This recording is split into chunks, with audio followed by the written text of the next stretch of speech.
Welcome viewers, প্রতিদিনের মতো আজও চলে এসেছি আমার লাঞ্চের থালি নিয়ে। আজকে লাঞ্চে নিয়েছি সাদা ভাত আর নিয়েছি পেঁয়াজ ও শসা স্যালাড হিসেবে। প্রথম পাতে খাওয়ার জন্য নিয়েছি শাকের চচ্চড়ি, যেটা আমি কুমড়ো, মিষ্টি আলু, বেগুন, বড়ি ও শাক দিয়ে রান্না করেছি। প্রথমেই বড়িটাকে ভেজে তুলে নিয়ে ছোট টুকরো করে ভেঙে নিয়েছি।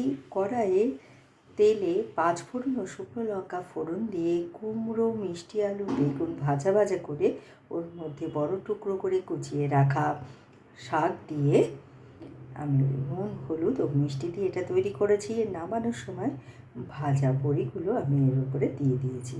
তারপর নিয়েছি বাটার চিকেনটাকে আগে আমি টক দই, নুন, হলুদ, আদা রসুনের পেস্ট দিয়ে ম্যারিনেট করে রেখেছি 1 ঘন্টা।